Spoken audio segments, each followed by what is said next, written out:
Cleashindra Denise Hall was an 18-year-old woman from Pine Bluff, Arkansas.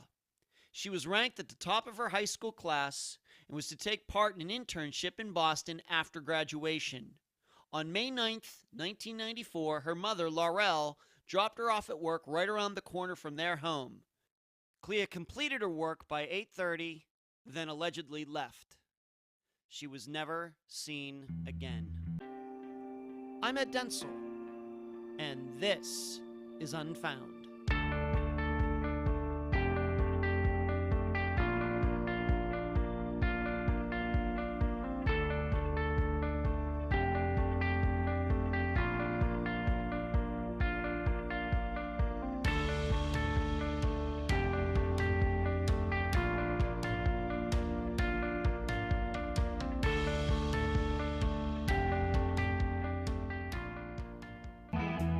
The best laid plans. You've heard those words. They're usually followed by ellipses. You know, those 3 periods with a space in between them. The actual complete saying is, the best laid plans of mice and men often go awry.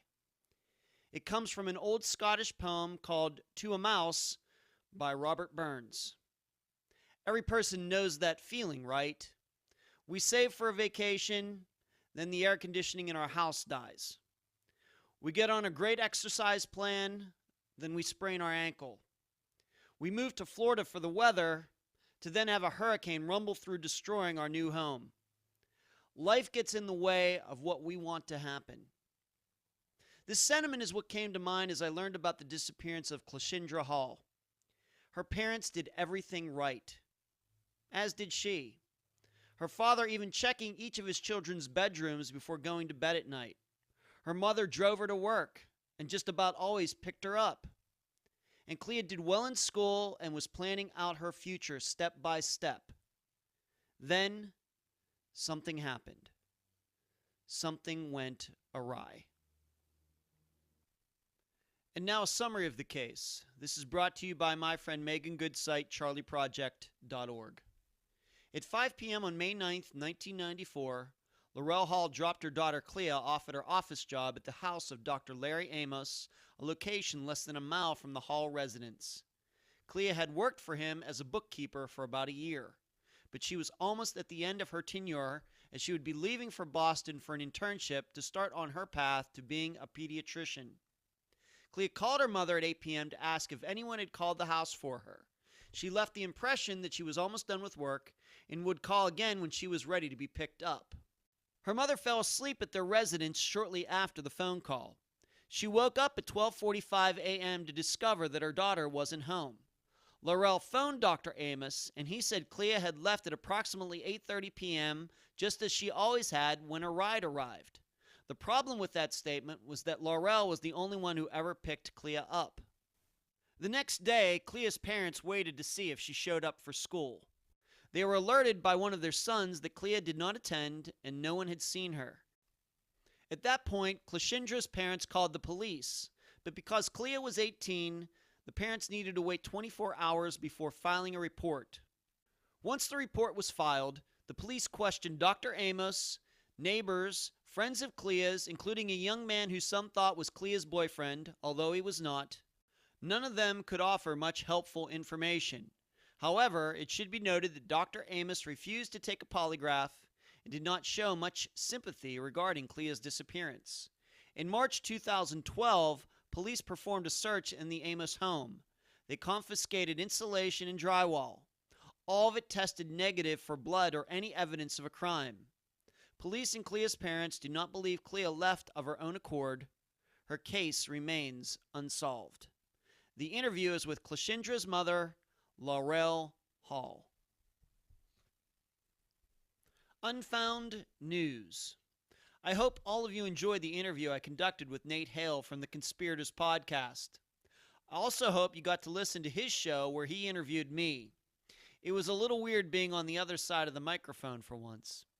I thank Nate for being on this program, and I thank him for allowing me to be on his. Please check out The Conspirators and give it a 5-star review on iTunes. I need all of my listeners in the Dallas area to be on the lookout for Claudia Wells. Lots of sightings and rumors regarding her presence there.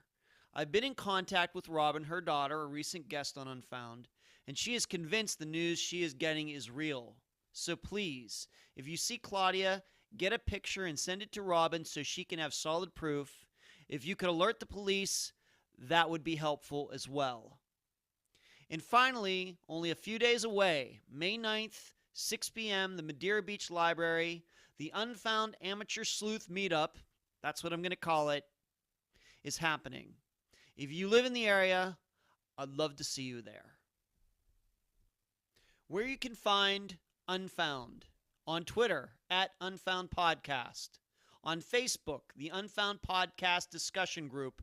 We're almost to 300 members. You can go there. You can talk to other listeners. You can talk to guests on the show.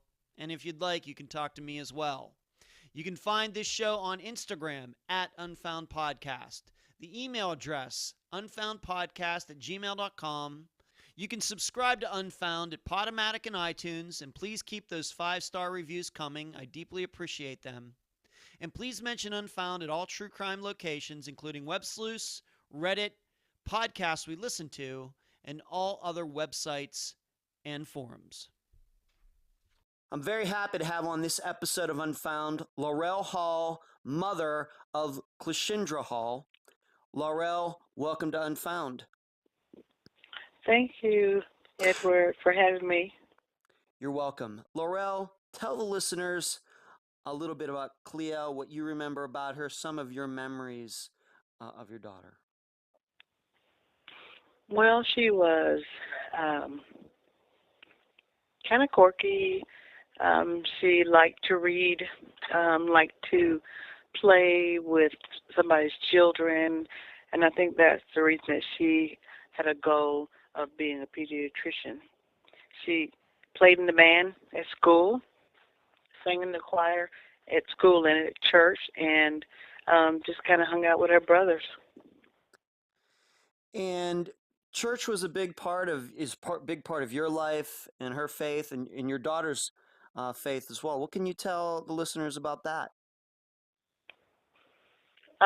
Well, she has been, or as all of our children, raised in the church, as I have, and it was actually, or has been, our faith in God that has continued to keep my family sane for these 23 years.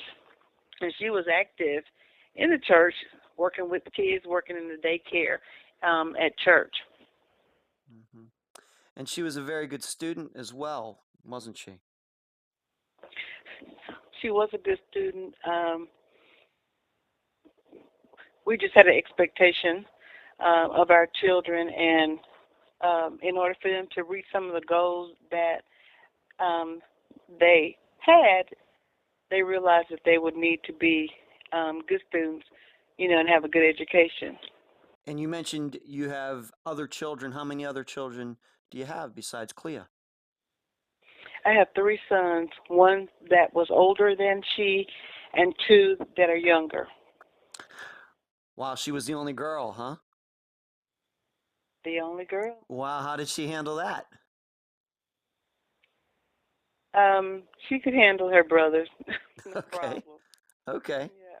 All right, good.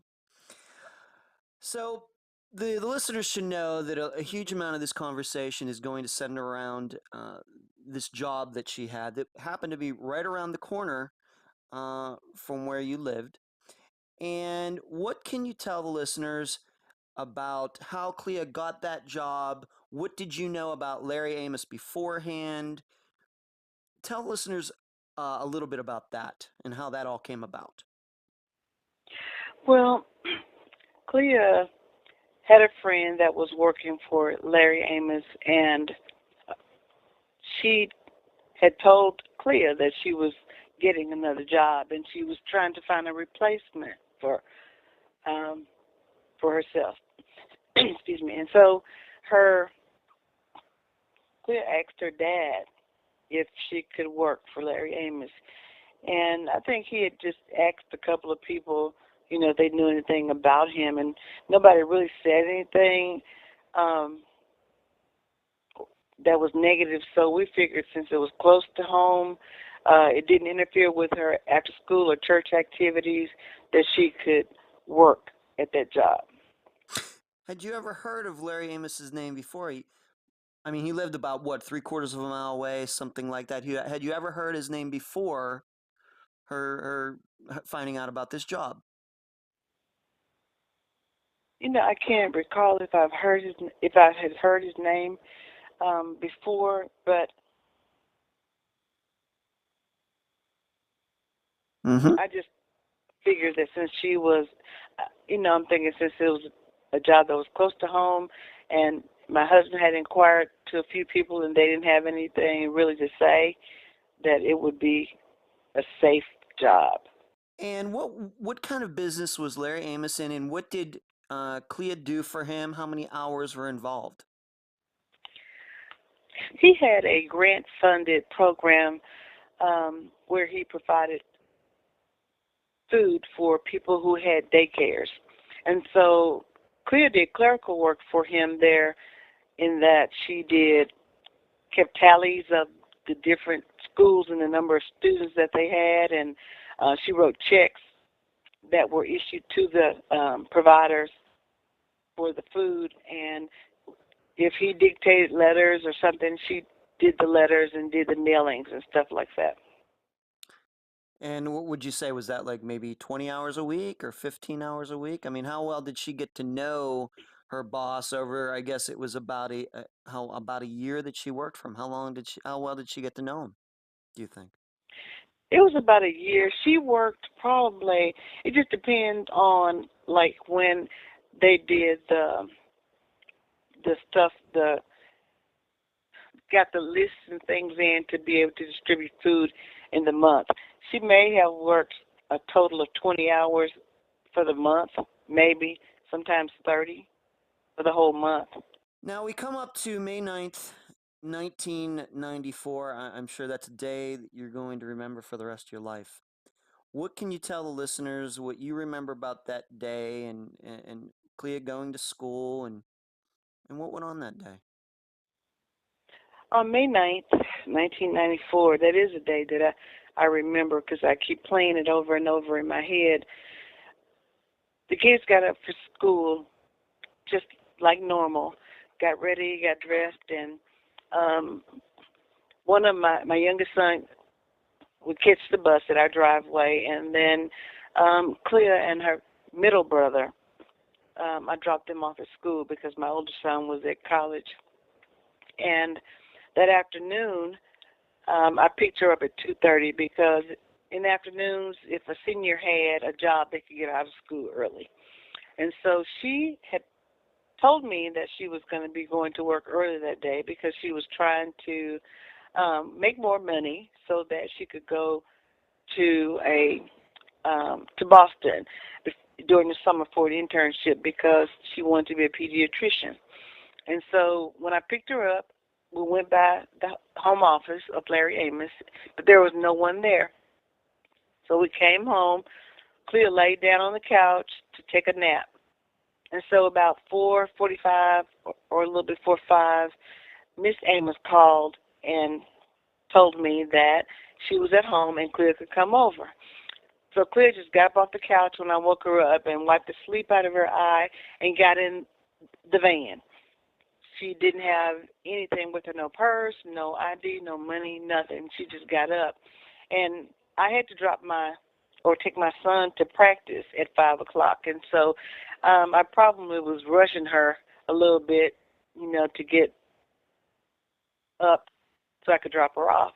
And so I watched her walk in. When she got out, I waited until she went inside, and then I left.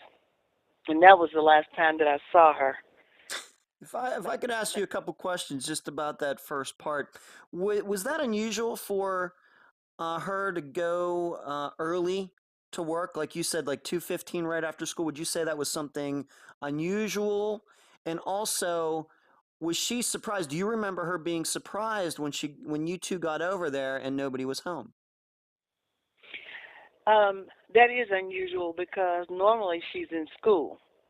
And so this particular day, well, she got it at 2:30 because She was a senior 2 weeks from graduating, so she had planned on working, and so she got out early.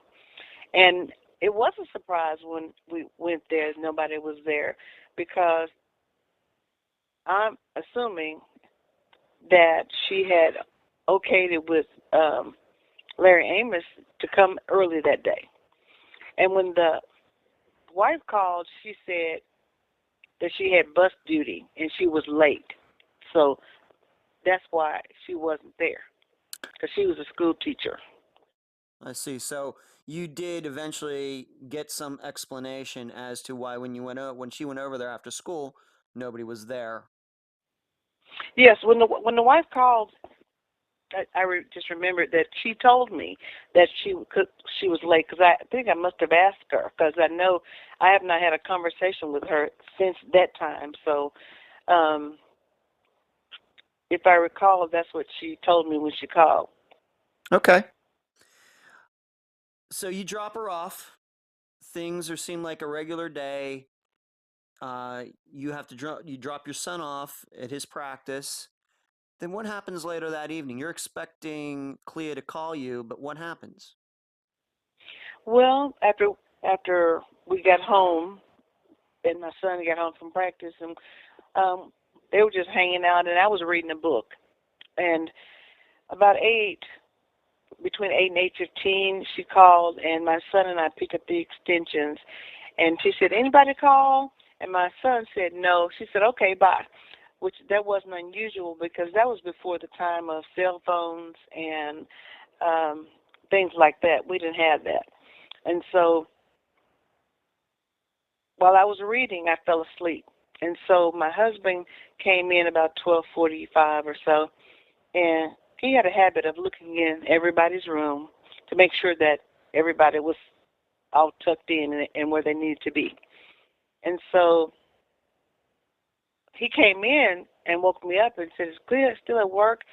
And I hopped up and I went to look in her room, not thinking that, he's already checked. But I'm like, she's not here. I guess she's still at work. So I went to the telephone, and I had to get the phone book because I didn't even remember the number by heart. So I looked at the phone number to the office, and I dialed the number, and he answered the phone on the first ring. And I said, "Is Clea still there?" And he said, "No, she's not." And I'm like, "Well, what time did she leave? Who picked her up?" And he said, "Well, I don't know who picked her up. She just looked out the window like she always does, and and left out, and I heard the door close." And I'm like, "What time did she leave?" And he said, "I think she left at 8:30. But hold on, let me check her timesheet." And he said, "Yes, she left at 8:30. And again, I said, "Who did she leave with?" Because she knew that I was going to pick her up. And he just said he didn't know. So he didn't see. He just the process, I guess, was that this office is in his house, and when she left, she usually left. How you explain that to listeners? She left through the garage, the car garage, I guess. Yes. Usually when she would leave, I didn't want to blow the horn and disturb his family. So she would look out of the kitchen window, and then she would come out of the garage and push the button, and come out before it closed. So she would push the button for it to close. Mm. And so that was the usual. And that's what Larry Amos said happened that evening when she left. He didn't look out the window to see who picked her up. He said all he knew was she was here 1 second. He heard the garage door go up or go down, and she was gone. And he just took for granted that it was you, I guess, that picked her up because you're the person who uh, usually picked her up. Did you find it? Looking back at it now, and we'll get into of course, a little bit more detail. Going back to that night when you called at 12:45, that he picked up on the first ring in the office. Yeah, that was strange to me because he said she left at 8:30, and I'm thinking he's still up working at 12:45 because in his, I don't know, subsequent statements that he made, he said that he had went to another room to watch the news, so I wouldn't have had expected him to pick up the office phone on the first ring. And then another thing that was strange was that, well, he said that she left at 8:30. He didn't see who she left with, but he told us that she looked out the window 2 or 3 times like she always does, and then her ride picked her up. So, and then another story was that she left with a peach pop in her hand that his wife had given her. But according to him, in one of his statements, he didn't see her leave. He just heard the door close and the garage go down. Okay, so he has a couple stories that maybe contradict each other, and we'll get back to him in a moment. Okay. But you, so he tells you that she got picked up by somebody. Obviously, it wasn't you. It wasn't your husband. Wasn't anybody you knew of. What did you end up doing next that night, that into the morning? Well, that night I stayed up the rest of the night because, like any mother, I'm thinking, really, okay, she hasn't stayed out like this before, but maybe she's deciding that she's going to be a little independent now with 2 weeks before graduation. So I stayed up all night, watching outside the window to see, when she came, because I'm thinking, you're in trouble, which our form of trouble would have been some type of punishment, but I'm thinking, she's in trouble because she stayed out all night, hadn't called anybody, so I'm just waiting. And so the morning came around, though, and she obviously did not come home. There weren't any phone calls or mysterious phone calls to your house or anything. Did you try to maybe, I know it would have been like 1 in the morning or something. Did you try calling any of her friends at that time to find out if she was out with one of them, anything like that? Or you just kind of just sat tight and waited for morning to come around? I just waited for morning because I wouldn't have known who to call because it wasn't like her to stay out. And because the last place that I saw her was work, I wouldn't have even known where to start. So I just waited until the next morning. And when my sons got up the next morning to get ready for school, it's like, Clea's not here. I'm like, Clea didn't come home. I don't know where she is. So my middle son, who was in the 10th grade at that time, was in band with Clea. So he said, when I get to school, I'll see if she's at school. And so he called me from school, and he said she's not here. But the seniors have gone to the elementary school to play. So at lunchtime, I'll see if she is at school, and I'll call you. So at lunchtime, he called me. He said she wasn't with the band. So at that time, I called the police because I'm thinking she hadn't come home. It's not like her to stay out all night. She doesn't have anything with her, no personal ID, no clothing, nothing. So something's not right. All right, and just to be clear, when she went to work, she had a purse, she had some other things, but she didn't take those with her. She just didn't, like I said, this disappearance is in 1994. If it was 2017, I'm sure she would have had her phone with her.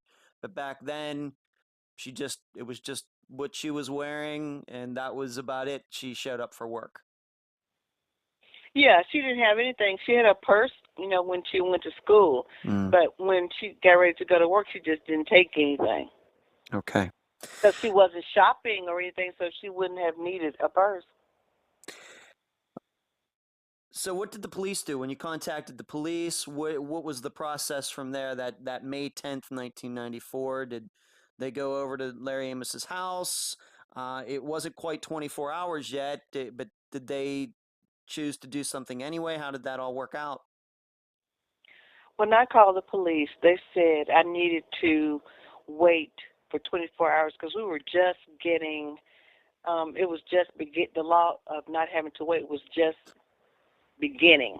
And so they told us that we had to wait 24 hours. So the 24 hours that we had to wait was the time that I dropped her off at 5. So at 5 o'clock, my husband and I went down to the police station to do a report.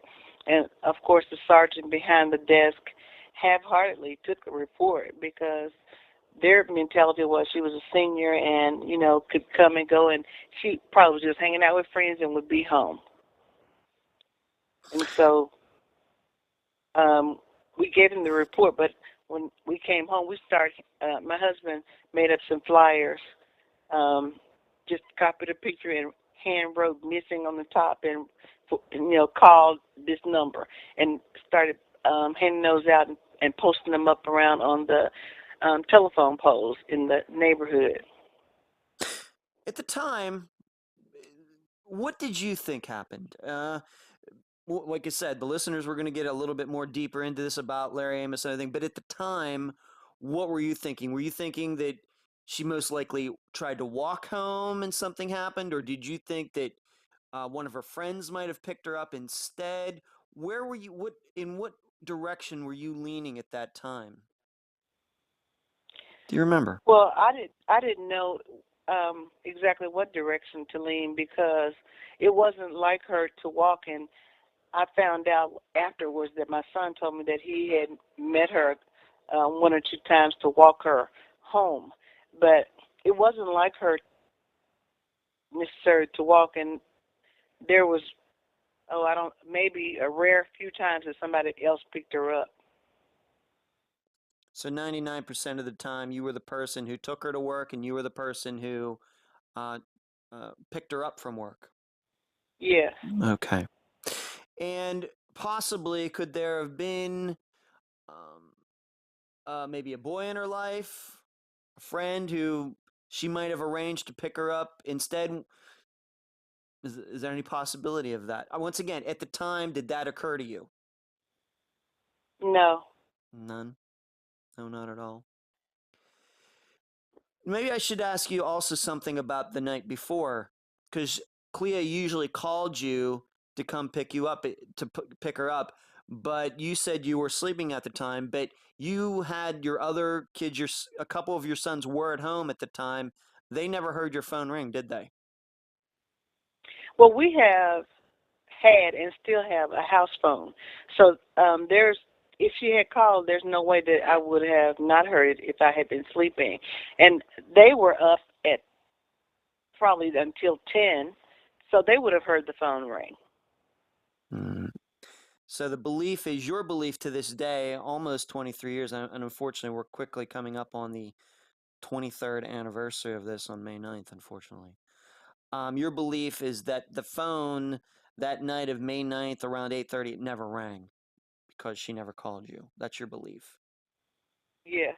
Okay.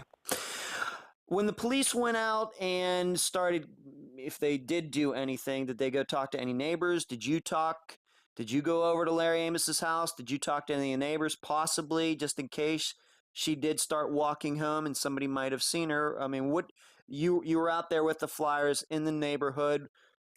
Did you run into a lot of people? I mean, how did you organize some searches? I mean, how did that go? We had some searches let's see, like on Wednesday of that week, the next day. Some of my church members came over and searched the wooded area across from his home. And we did speak to some of the neighbors who said they didn't see her walking, didn't see any unusual vehicles in the neighborhood. So nobody saw her, and it wasn't dark. What kind of neighborhood, if I may ask, would this be a safe neighborhood to walk in? I mean, I know that you, Clea, rarely walked home. You just found out about that one time. Did you always pick her up because you had some sort of fear that something might happen walking home, or was that just a routine that you got into? Would you been afraid if she called you one of those nights and said, "Hey, Mom, don't pick me up tonight. Need a little exercise. I'm going to walk home." Would that have bothered you, given the neighborhood? Not back in 1994, no. Okay. But it was just a habit. My husband and I were, I guess, a little overprotective of our children because back in the early 90s or late 80s, there were some children that came up missing in Atlanta, and they were killed. And so we were just probably a little overprotective of our children. Not that she couldn't have walked, because in 1994, in our neighborhood, she could have walked home. All right. Completely understand that. You're being very protective of your children. Nothing wrong with that. Um, let's talk a little bit about Larry Amos now. You didn't know much about him beforehand, but when did you start maybe hearing some things about him, and maybe a couple things Clea might have said to you while she was working for him that maybe you look back on it, you probably look back on it right maybe a few days after she disappeared and thought, well, maybe that was a little suspicious. What can you tell the listeners what you now know and what you found out over the last 20 some years about Larry Amos? You know, the only thing that we found out about him was that, well, even from her, she said he was cheap because he didn't even pay her minimum wage when she was working for him. And you know, we were thinking this is just a part-time job, you know, and it was something she did around her school and church schedule. So, you know, it's just to get some experience. And um, but after she disappeared, then you know people started saying, well, you know, he was cheap, but people started saying, you know, that he would um, hire them to do work on his house, which he's had a lot of renovations done. And when they got to the end or almost finished, he would find fault with whatever work they did and not pay them. And so we just got a lot of calls from people like that. And then, you know, I would get calls from people who had daycares that told me that if they were late submitting their list, he wouldn't give them their money for the food. So it was just things like that. And then she wrote checks for him, so I know that she wrote checks for things other than food. And listeners, if Google his name, you're going to find some news stories about him. That he had a previous business that involved housing. He was he keeping one of his sisters in one of these houses, or it was something like that, wasn't it? His daughter. His daughter was living in one of these houses. Yeah. That was a subsequent business after she disappeared that he had. Oh, okay. That business and um, how we found out about that was that one of the ladies was upset with him because there was something happened with the house that she was living in, and so she was going to take him to court. And so when she took him to court, it resulted in the fact that um, he had his daughter living in one of the houses, which were supposed to be for people on low income. And so he was um, taking this money, and obviously there was something fraudulent and shady going on with that. And it sounds like there might have been something uh, shady going on with this daycare business, this financing for the food of for daycare businesses as well. Did Clea ever say anything to you? I know she wasn't a trained accountant. She hadn't gone to school or got her master's in business or anything else. She was a high school senior, but obviously very smart. Did she say a couple things maybe to you while she was working there? Did she ever tell you, I think a couple of things I've seen Mr. Amos doing isn't on the up and up? Did she ever say anything like that to you? No, she never said anything like that, other than the fact that she might have wrote some checks for something that wasn't food Okay. related. Okay. And I unfortunately have to ask you this question. And being that the last place we know that Clea was at Mr. Amos's home, at any point while she worked for him, did he ever make any sexual advances or anything? Did she ever say anything to you about any of that? Any story like that at all? She hadn't mentioned anything like that. No. Her her her daddy probably would have done something. I'm sure he would have, like any good dad would. Yes, and like any good dad would, I'm sure he would have. But that was never any question there. You never worried about her going over there and anything like that happen. Obviously not. She had been working there for a year. I know you had mentioned something to me about the friend or friends who had worked for Mr. Amos before Clea did, that they said they quit the job because they were getting another one, but you told me there was something weird about that they didn't end up getting another job. Is that right? I don't think they got another job. And then when Find Our Missing did her story on TV One, they interviewed her friend Erica, who's the one that got her the job.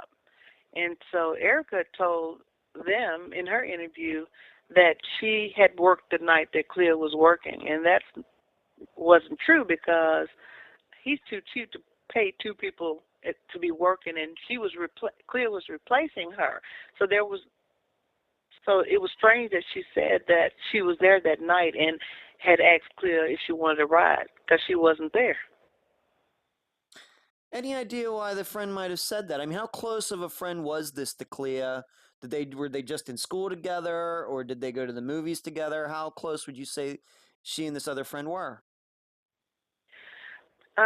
They were in school together, and I believe Erica was in band with Clea. She rarely went to the movies, or hanging out at the mall because, that's just not something that we allowed. Mm-hmm. Because if you're not shopping, you don't need to hang out at the mall. To this day, have you ever had a chance to talk to this Erica and ask her, why did you say in that interview that you were there when you didn't even work there anymore? Have you ever gotten to the bottom of that? No, I hadn't talked to Erica since before that interview, and I just happened to run into her at a church. And had not talked to her before then. And still no insight why she would make up something like that. It's very strange. Well, she has been ill. I mean, really ill. And so I was thinking maybe she was just confused about the story, about what happened.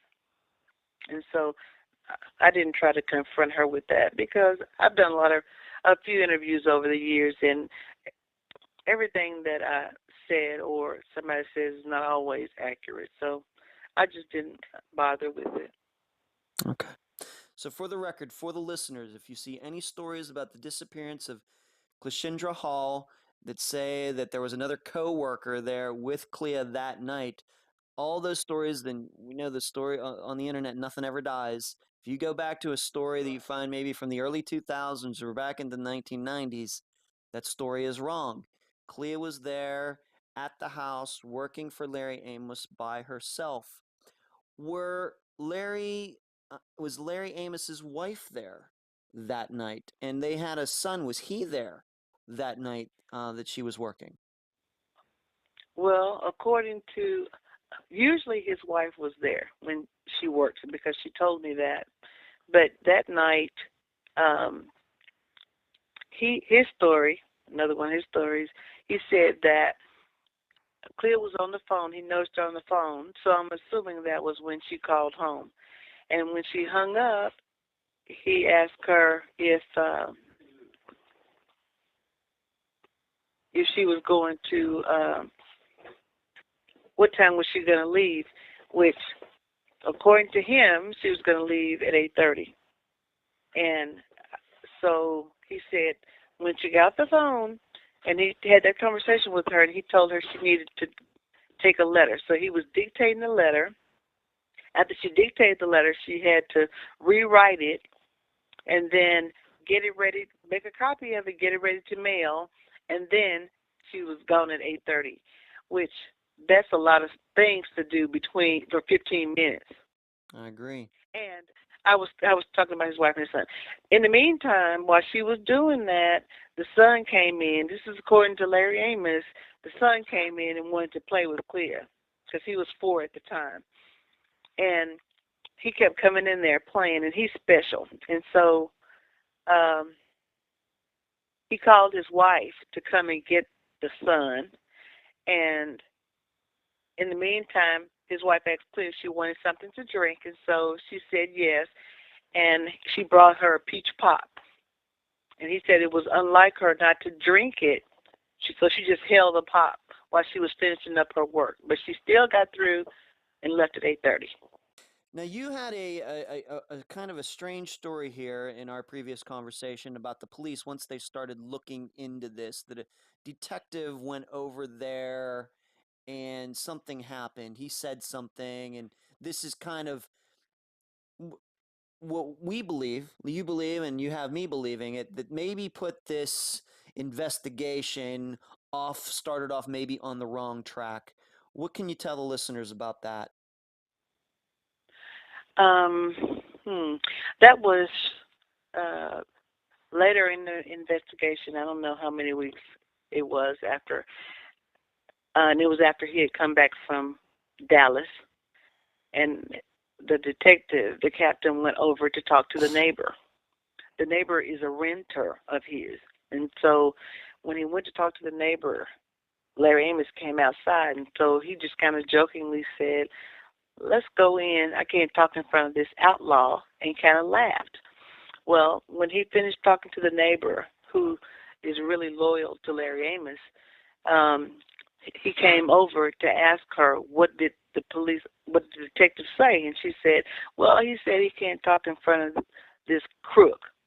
And so once he did that, once she said that, he filed a complaint with the Civil Service Commission, which was the hiring body or firing body of the police department at that time.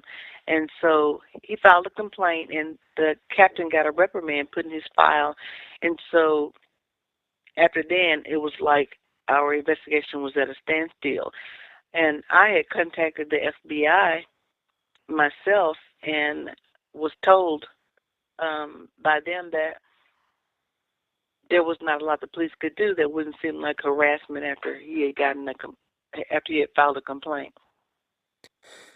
So just the detective or a uniformed officer, I'm guessing probably it was a detective doing this, just because of a couple words like the use of the word crook, got this detective, this policeman in trouble, and it made it harder for the police to really investigate Clea's disappearance because it seemed that Larry Amos could now make the case that he was being harassed for something that he had nothing to do with.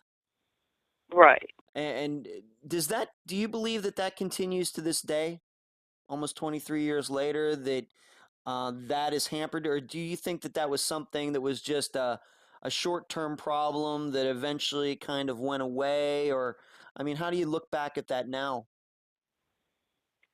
I think that's still the case. For me, everyday Joe, police can make an arrest on circumstantial evidence. They can get a warrant on probable cause for a flight, like he went out of town and went out of state. But because he had some knowledge of the law, and then he filed a complaint, then they can't treat him like they would treat me. Yeah, it does seem sometimes that maybe suspects have more rights than families do, right?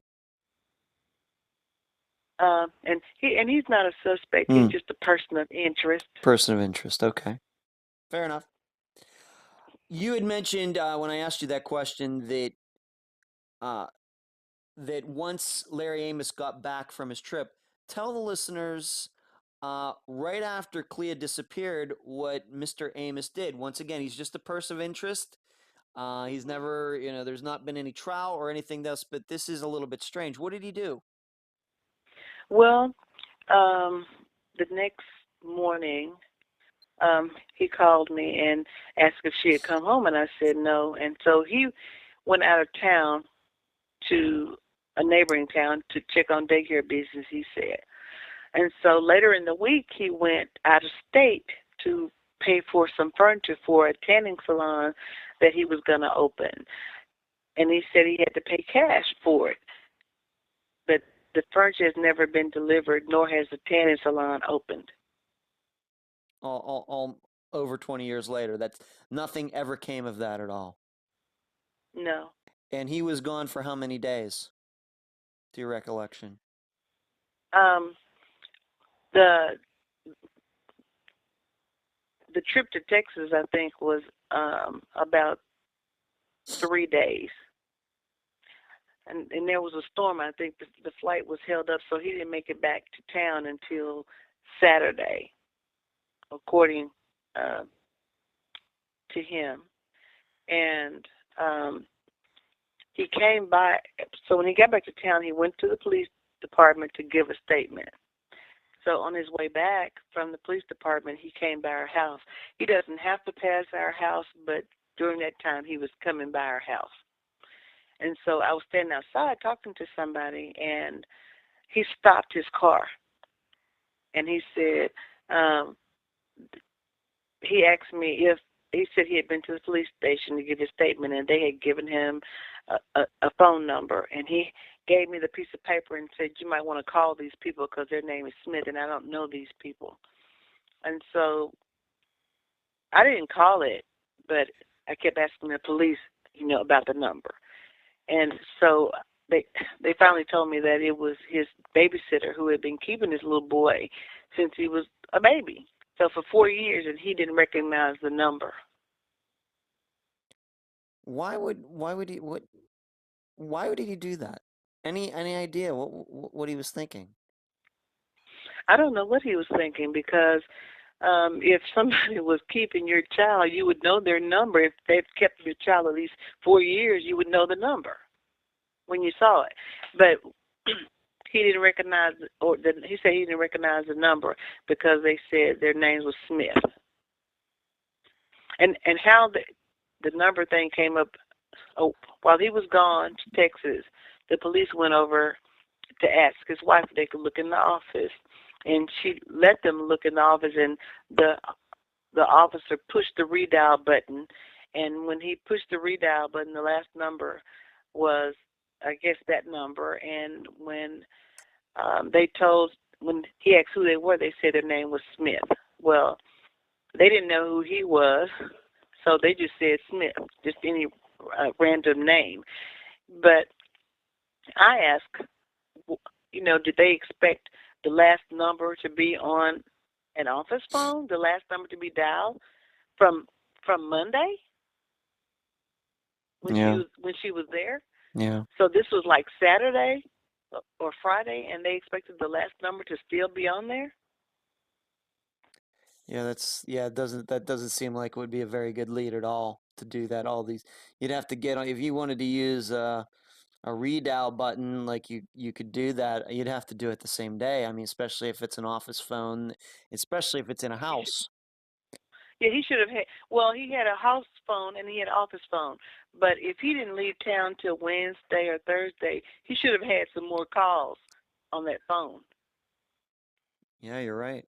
You're right. So, and then we didn't have, in our area, we didn't have caller ID, redial, or I don't even know exactly how they did that because we didn't have those features, star 69 and all of that. We didn't have that in this area. So I'm not even sure how they even did that. I'm not sure either. I'm not sure either. Has Larry Amos, we're going to move on to a couple other things, but has Larry Amos to this day ever offered any condolences? Has he ever sent you a card? Has he ever called you on the phone?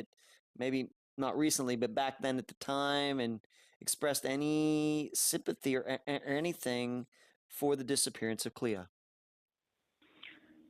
He said in one of his few interviews to the newspaper that he didn't have any more responsibility to Clea than he would have any employee. We've tried to come to his house to see the office where she worked because we never have, and he has refused.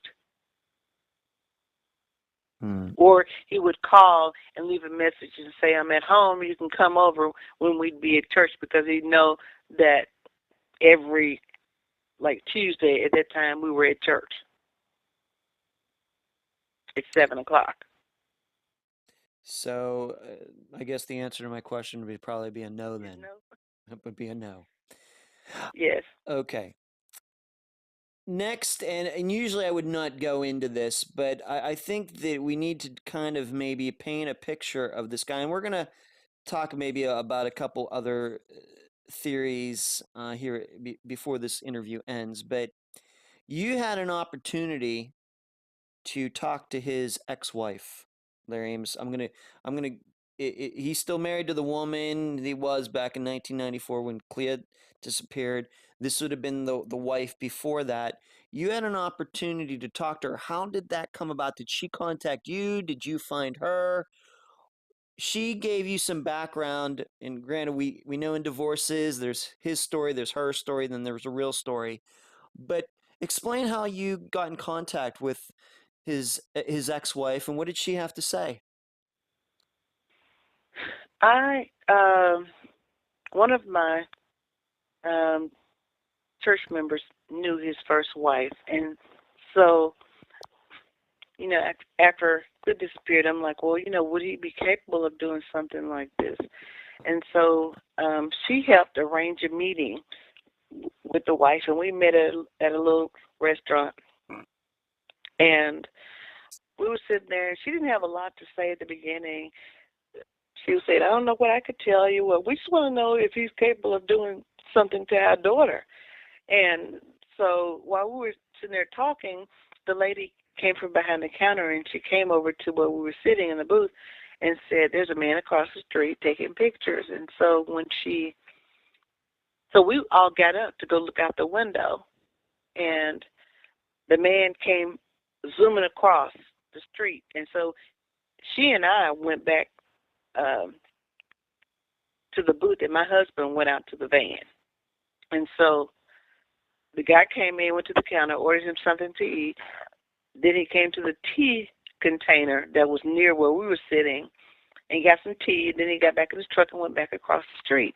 And so I'm just sitting there like, who is this? Oh my God, And so she said, oh, he's with me. And I'm like, with you? And she's like, yeah. I didn't know if y'all were who you said you were. And I'm like, well, you've seen our picture in the paper, seen us on TV? And then she said, yeah, but I still didn't know who y'all were. And he is with me. And I'm like, with you? And she's like, yeah, he's taking pictures, so if something happens to me, he'll have pictures. And I'm like, why? And she said, because my ex-husband has threatened me because I'm trying to sue him for child support, and he's threatened to kill me. And this ex-husband would be Larry Amos. Yes. So, do you remember how long after Clea disappeared that this meeting with the ex-wife took place? How long after? Maybe a couple of weeks. So it's fairly close to when. So no, with less than a month after Clea disappeared, that you had this meeting. Wow, Yes. that's interesting. So And she she was was really an nice. ex-wife who was living, I guess you could say, um, in a little bit of fear for her life. She was, because when she left him, um, well, after the guy went back across the street, then she started telling us that he had been abusive. And how she got away from him was uh, one night he came home and I guess wasn't satisfied with the dinner and threw it on the floor. And so she said he left. And in the meantime, she put a pot of boiling water on the stove. And when he came back in and I guess was saying something um, negative to her, she scalded him. And that's how she finally got away for good. Well, good for her. What did she say? If you feel comfortable saying so in this interview, I know that you had to have asked her, if she thought that Larry Amos could have done something to Clea, and what maybe that reason would be, being that she was married to him, some insight into the character of the man. Could she offer you anything like that, if you can say? Other than the fact that she just said he was abusive, and that it was possible that he could have done something, because he has a way about him when somebody doesn't do things that he likes. So, but he told us that Clea had worked for him and she could work for the president because she had worked for him. Like he was such a particular kind of person, and she was able to work for him almost a year. That means she could work for anybody. But the wife, just because I'm like, well, would he be capable of doing something to our daughter? And she just said yes. And so I told the police about it, and they just said that she was a bitter, battered ex-wife. And to your knowledge, almost 23 years later, the police still have that attitude, would you say? I'm not exactly sure what the attitude they have other than the fact that they believe, I think, that she's dead. Okay. And you found out some things about Larry Amos's current wife, too. In fact, after Clea disappeared, you, as far as I remember, you said that you had made an attempt to talk to her, and he was like became very protective of his wife right after Clea disappeared. Can you talk about that? Yeah, we had after she disappeared, we were trying, I guess, to talk to everybody that we could think of, and so his wife was a school teacher and she worked in a little neighboring town, maybe 10 minutes away from here, and so we were going to try and catch her either going or coming to school to see if we could talk to her. But the last 2 weeks of school, he drove her back and forth to work. So nobody really could talk to her. And she has not, and she's still married to Larry Amos, and she has not made herself available to you. To your knowledge, back then, I guess, did she happen to talk to the police, being that she was allegedly in the house at the time that Clea allegedly left? Do you know that she was interviewed by police at all? Just to back up what her husband said about how Clea left at 8:30 and the garage door went down, and that's the last he ever heard from Clea. They've interviewed her. I'm not exactly sure what they discussed with her, other than the fact that when they went over there, they asked to see the office where she worked, and then that's when the officer pushed the redial on the phone, and she didn't really, according to them, she didn't really tell them much. And as a matter of fact, when he got back to town and realized that they had been in the house, he said they weren't to come back. The wife seems to probably maybe be in a little bit of a situation, and maybe it sounds like the first wife was in. And maybe that's all we really want to say about that, that he kind of dominates the relationship from what you've heard. Yes, because I haven't spoken to her, and that's kind of strange, because if somebody's child disappeared from my house as a mother, I would be doing all that I could to help them find their child. Probably I would be doing more because they disappeared from my presence. You don't feel that the wife of Larry Amos has done much. In fact, she's done as little as he has. And I don't know if that's just her or at his insistence that, she kind of just stay out of it. Moving up to more recently, there was some movement in this case in 2012. What can you tell the listeners about that, and how did that all come about? What I know about that is that a search warrant was obtained based on some statements by some people. And in 2012, they did a search of the house. Although they didn't really find anything that we know of, they came out with 5 bags. The bags were then placed in the trunk of a detective's car and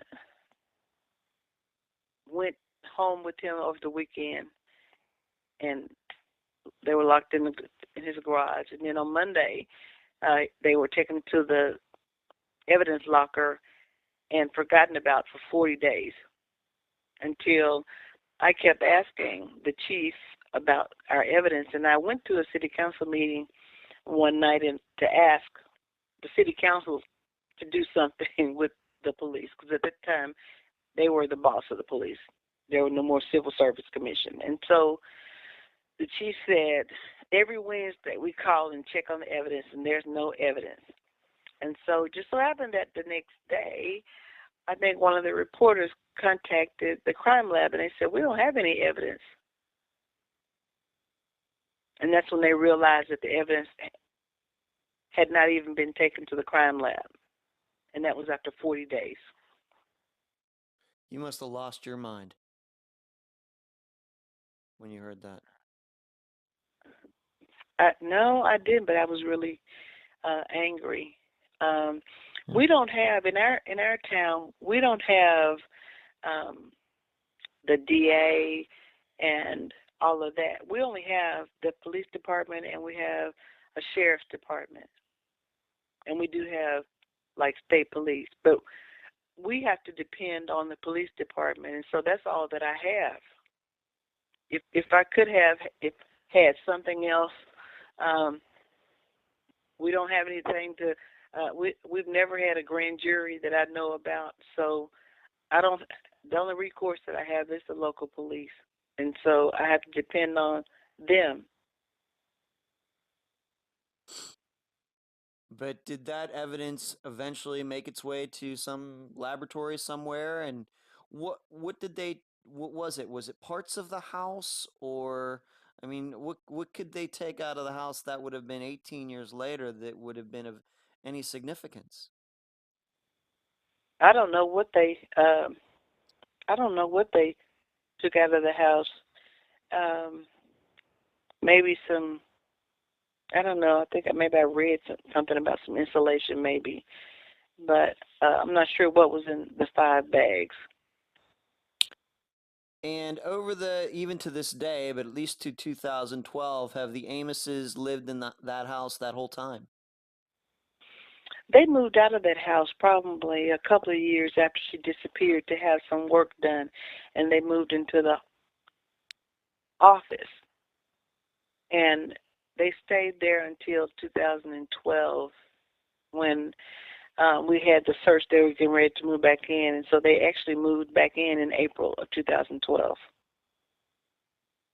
And they live in that house to this day? Yes. So we don't know what. You never got the results of those tests? You don't know if they found anything, just to reiterate that? Well, the police just told me that they didn't find anything. Okay. I don't know if that's what the full report said. That's just what they told me. Do you have any idea of what prompted that after all this time? No, other than getting some statements from somebody. You don't know who those people were? You have no idea at all?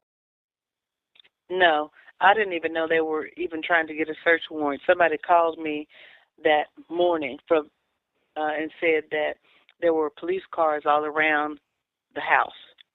And so I just came, and we actually were had to be a block away. And then after a while, we had to move even further back. So I really don't know. All right.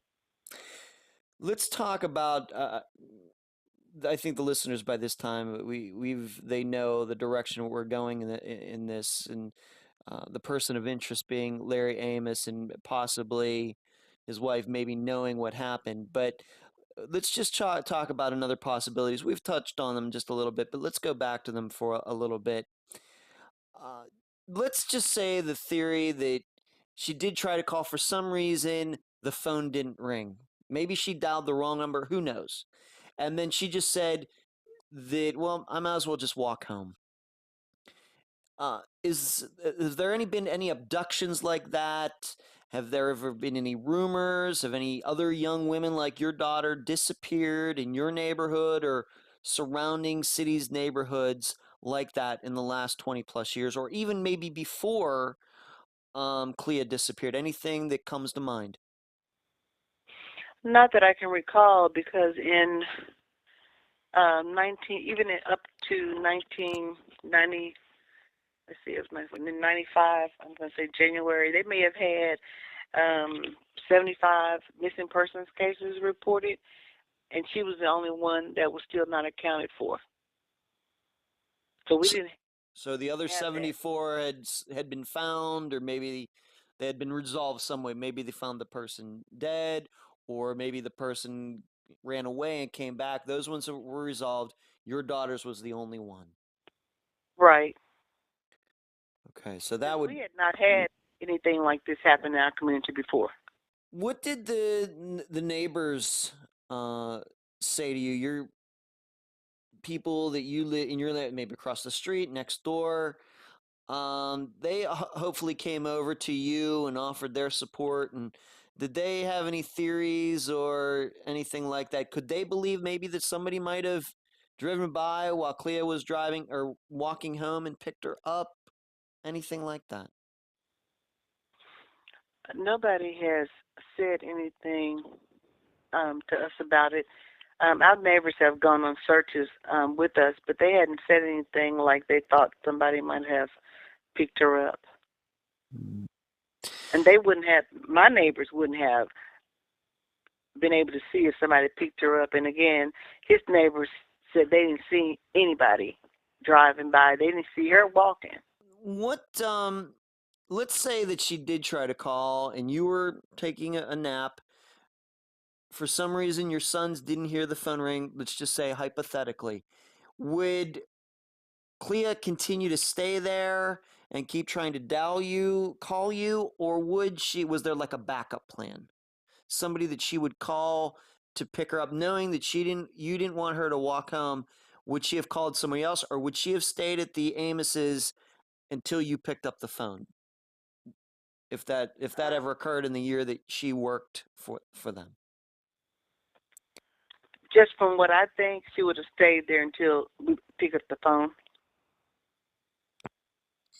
So there's no chance that she might have called a friend of hers and that person picked her up and then something happened. They went somewhere and something happened somewhere else by somebody else.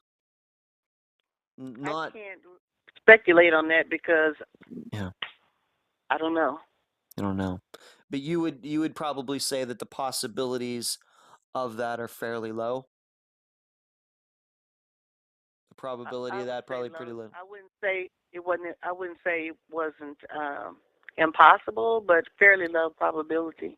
Fairly low. Is there any possibility that maybe one of her friends just happened to come by there around the time that they knew that Clea got off of work, and Clea just said, "Oh, there's my friend outside. I'll go jump in a car with them," something like that? Because I was a teenager once. I'm 46 now, and friends stop by other friends' work. They stop by, and you have a friend that worked at McDonald's or something. They don't stop by there. No. They didn't stop by there because there was one occasion that somebody took her to work, a friend of hers, and they had the vehicle bagged into the yard, and Dr. Amos came out and knocked on the window and said, "Can I help you?" And so he said, this is him telling us his story, that she leaned forward and said, "It's just me, Dr. Amos." And so when she went in, he said, "I don't allow courting, on my property." And she said, "That wasn't my boyfriend. That was just a friend." Okay, so he only didn't want those types of things going on in his property, even if nothing was going on. No. Okay. So, all these years later, Laurell, what did this do to your family? I mean, you were very, as you said in this interview, you're very protective of your kids. and then just something like this happens just completely out of the blue, because you should know on Unfound cover a lot of different kinds of disappearances. Some of the disappearances, yes, the person who disappeared was a drug dealer, or a young woman living a very dangerous life hanging around with the wrong people. This is not what happened in your case. What did it do to your family? Well, it has really affected our family in that my sons are, they're working, but like my middle son that was close, I was in a band with her, he wanted to be an accountant. He went to college 2 years and just decided he didn't want to do that anymore. Although I know people that have gone to college and decided they didn't want to do that, but it's just the way that he has been, excuse me, over the years, and he took it really hard because he just kept saying the police aren't doing anything. And then my husband, he has a heart condition and that I think has gotten worse because I think he really has a broken heart. Well, he sounded, I've not had a chance to talk to him. You and I have been you're the only person in your family that I've talked to. But being that you tell me that even that night he was the kind of father that would go in and to each room and open the door and make sure his sons are in bed and then make sure his daughter's in bed, that tells me a lot about him right there. And I haven't even he must be a very, very good father. And Clea I'm sure was daddy's girl. So I have to believe that, unfortunately, you may be right when you say that about a broken heart. Yeah, because he's not emotional until it comes to his children. And he has felt like he didn't do enough to protect her over the years. Yeah. How are your kids doing now? Your sons? They're 20 years older now. How are they doing, and how have they handled this in their own lives? Um, they're functioning, but I'm sure they've told me they're still angry. It's just they're not sure who to be angry with. Laurell, if I can ask you this, what do you think happened to your daughter? I know we have no proof of anything, but what do you think happened? I don't know what happened to her. You know, um, I've watched all kinds of crime shows over the years, um, and I've said to the police, on television, the last person to see somebody on television is usually the prime suspect, and then you eliminate that one and move out. And they just told me that only happens on television. It doesn't work that way in real life. Mm-hmm. So I don't know what happened to her. All I know is that I dropped her off at her job, and I watched her walk in, and that was the last time I saw her.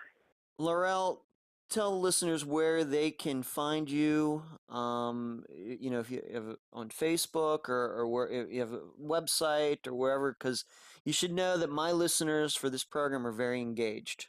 And in fact, we did a program a couple weeks ago regarding the disappearance of twin sisters who were 17 years old. They disappeared here in Florida in 1979, and one of my listeners got so motivated by hearing their mother's story. The mother was on there, and I was interviewing her. Her name's Joyce. That this listener's taken it upon herself to bring this case that wasn't really well known back into prominence, and really been doing a lot. And Joyce herself in the last couple weeks has done some things as well. How can my listeners find you online? How can they offer you their support if they want to help in some way? Maybe they know something about Larry Amos. Maybe they know something about somebody else that might have lived in your area at the time or heard something. You never can tell. How can they find you? Right. I am on Facebook, Laurell Williams Hall, and we have a page on Facebook, Help Find Cleashindra Hall. And we also have a blog, helpfindCleashindra.org. Okay. So either one of those ways they can contact me. Okay, great. And I know that the listeners should know that Laurell has done quite a few interviews over the years, and I would urge all of you to also go to YouTube and do a search for Cleashindra Hall, and you'll find some of these interviews that Laurell has done that you might find interesting and helpful, and so you can even familiarize more than what you even heard on Unfound. Laurell, any last words you'd like to say before we conclude tonight's interview? I would just like to say, I know there's somebody out there with information, and they, for 23 years, somehow withheld the information that we need. I don't know why, but I just know that if they believe in God, even if they don't, I do, and there's going to be an accountability for somebody that has held this information all this time. I don't know where she is. I'm going to believe that she's alive, because she's alive in my heart, and I'm going to believe she's alive until somebody shows me some evidence to the fact that she's not. And so until then, I'll keep searching, and it's just my desire that we find out what happened to our only daughter before our eyes closed for the last time. Laurell, thank you for being on this episode of Unfound. Thank you for having me. You're welcome. And that was my interview with Laurell Hall, mother of Cleashindra Hall. I appreciate her joining me on this episode, especially since we went very quickly from us communicating on Facebook to her doing this interview.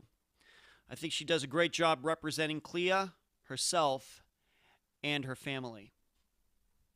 This is a case that lends itself to a lot of theorizing, despite the fact that there is a main suspect in this case, and that being Larry Amos. Usually it's the opposite. If you have a main suspect, usually the theorizing is kept to a minimum. I think the reason this is because I don't feel like Larry Amos is as clear-cut a main suspect as we've had in other cases that Unfound has covered. For example, it's pretty clear what happened in the case of the disappearance of Jeff Nichols. His ex-wife and her father got together to murder him, frankly.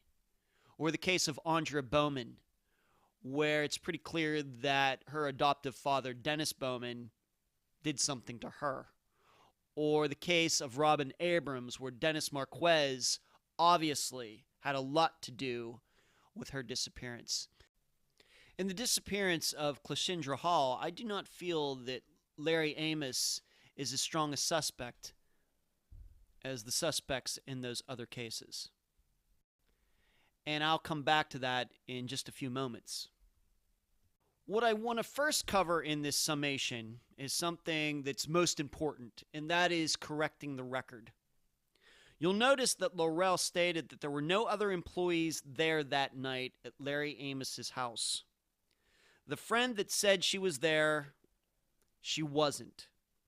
This has been clearly established, and if you read any accounts or hear any other programs regurgitating that fact that there was a coworker there, please let that host or person know that is not true. So this talk about how Clea said she was going to walk home, it never happened. The only people there that night were Clea, Larry Amos, his wife, and his son. As for what caught my ear during this interview, I'm going to combine this with some theorizing of my own, one in which Larry Amos should be the main suspect in the disappearance of Cleashindra Hall, and another where I think it could show that maybe somebody else was responsible for her disappearance.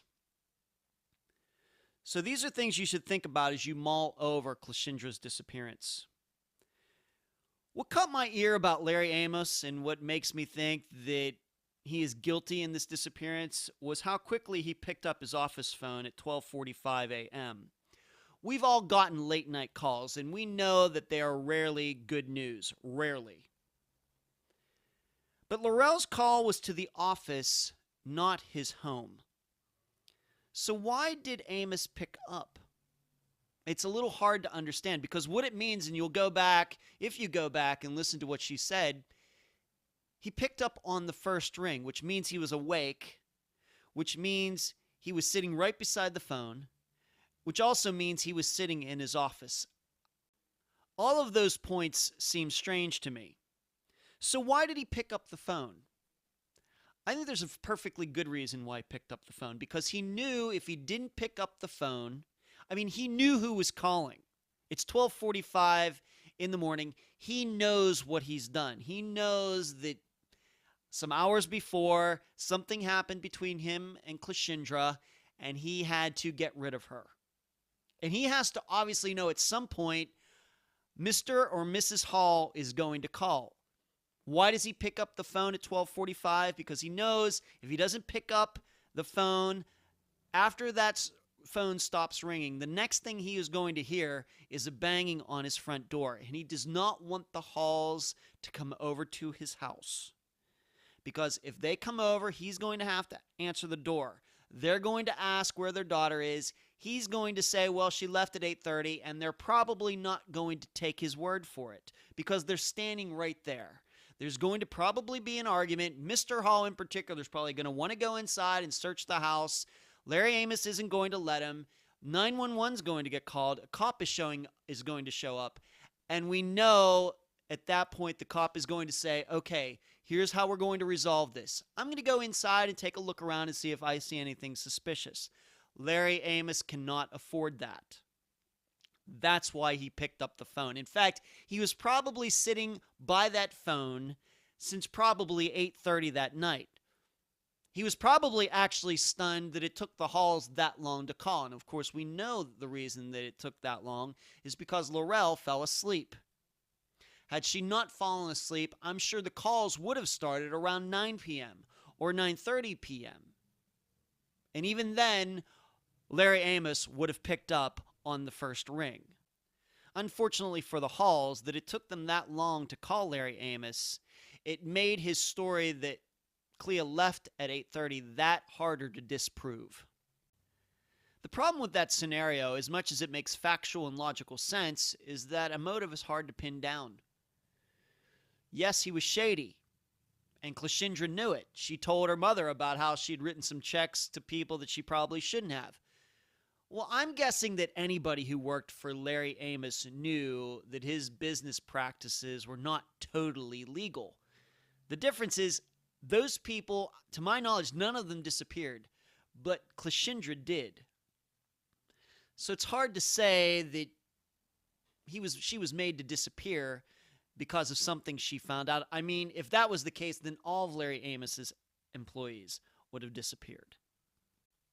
Could Clea have threatened him? Could she have said something like, you shouldn't withhold this money from these daycare centers just because they can't get their paperwork right? If you do that, continue to do that, I'm going to tell the police or the federal agency that handles this.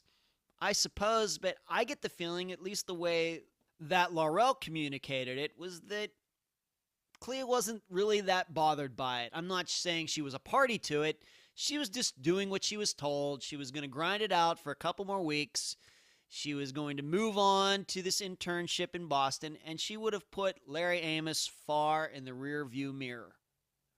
I don't think that her morality or her ethics were a threat to what Larry Amos was doing at all. And I don't hold that against her. I probably would have been the same way. Okay, the guy's cutting corners here and there. What are you going to do? So I don't think that Larry Amos had anything to fear from Cleashindra regarding that part of his life. So what else could it be? Could he have attempted to rape her? And she fought back. He had to kill her. There's something about that that doesn't ring true either. She worked for him for a year. She never said anything to her mother about any sexual advances or any X-rated comments or anything that ever came out of Larry Amos's mouth. I don't know if that means that it never happened or not, but I also know that she was doing well in school. And usually for women, if they are being sexually harassed or they are being sexually abused, you can usually see that it's happening in other ways. Being depressed, if they are going to school, their grades go down. They seem to be angry all the time. And it doesn't seem that Cleashindra was like that at all. I don't think that anything like that was going on at her workplace working for Larry Amos, as far as we can tell, once again, from the outside. Well, maybe it was some sort of voluntary relationship, sexual relationship that she had with Larry Amos. And of course, if that's the case, Cleashindra wouldn't be the first woman to disappear who is having an affair with a married man. It's a very common scenario, but I think the same kind of rules apply, that there's no proof of that at all, anywhere. So it's complete speculation. In fact, it's not even theorizing, it's just guessing. So given all of that, you can understand why I feel like Larry Amos isn't as good a prime suspect in this case as some of the other prime suspects in cases that Unfound is covered.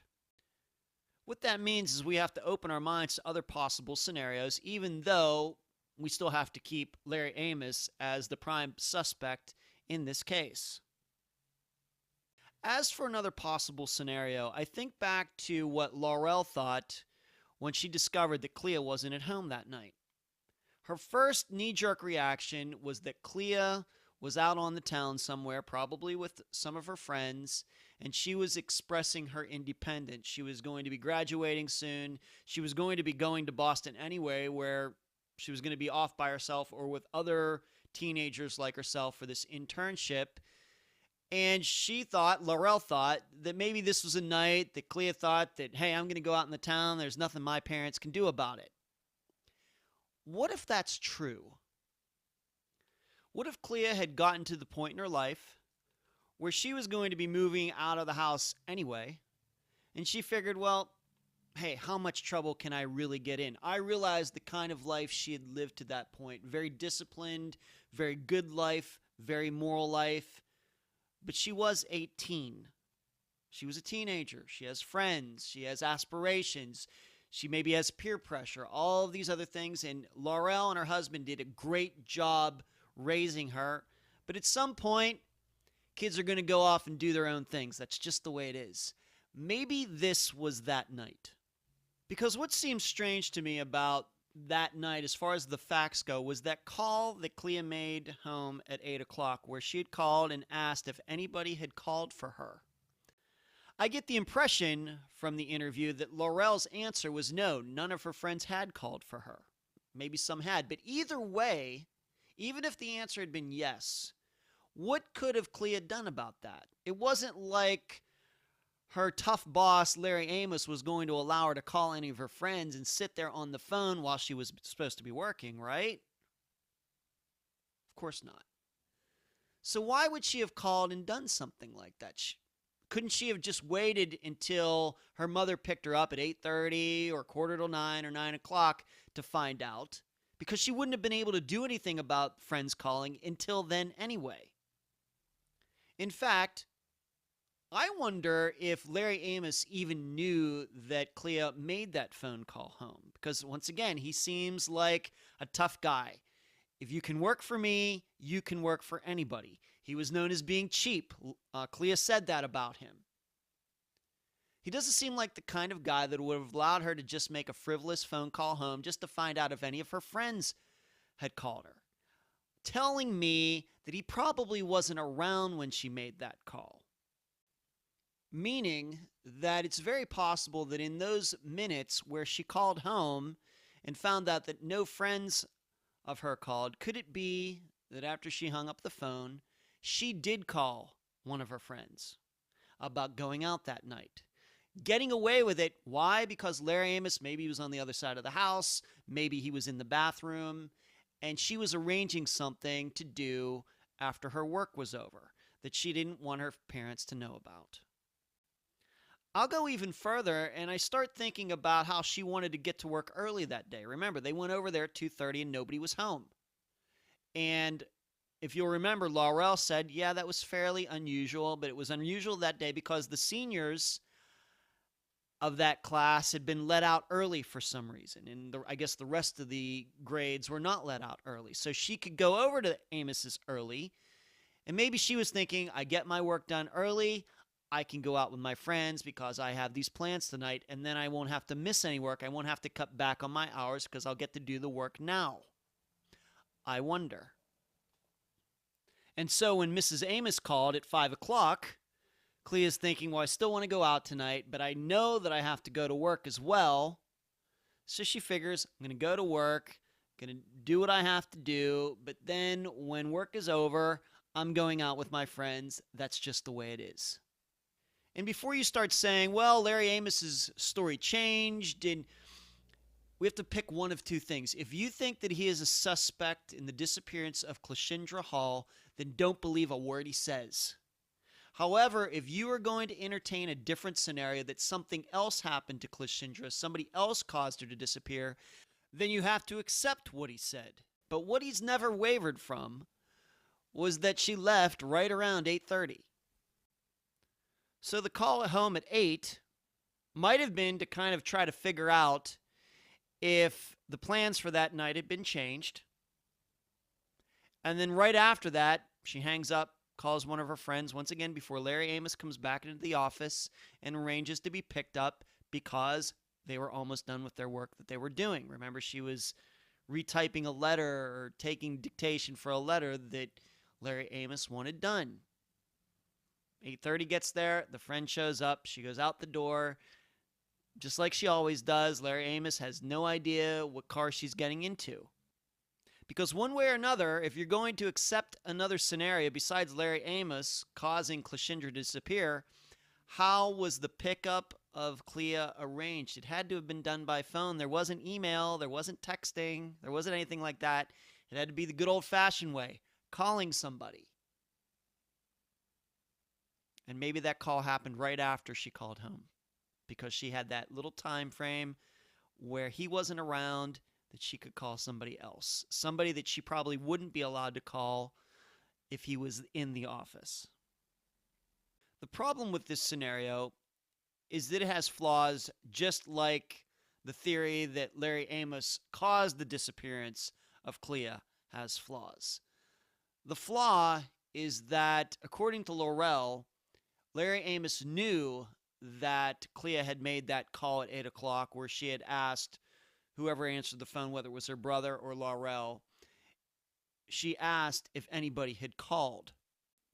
So there might not have been a window where she was alone that she could have called a friend and talked to that friend about picking her up when Larry Amos wasn't in the room. And I also have to say that Larry Amos knew about this call that Clea made at 8 o'clock. It surprises me because of the way that Larry Amos has been portrayed as a no-nonsense, very tough boss, cheap guy. When his employees are there, they can't be doing anything else. But here she was using the phone well before she was going to have to be going home that night. Nevertheless, I think that we have to keep our minds open to the idea that Larry Amos didn't do this, and that Clea left Larry Amos's residence with somebody else that night. What this all means to the investigation of this disappearance and trying to jumpstart it again is I would look to see what her friends have done with their lives since May 1994. I would see if any of them, both men and women, have had any problems with the law, specifically violent crimes. That might be a good place to start if we're going to entertain the idea that somebody other than Larry Amos caused Cleashindra Hall to disappear. The rest of the theorizing, I will leave up to you. I'll leave the rest of the theorizing up to you. And that's the program. If you found it informative, please go to the app that you use to listen to Unfound and give this podcast a nice review. I thank you for listening. I'm Ed Dentzel, and you've been listening to Unfound.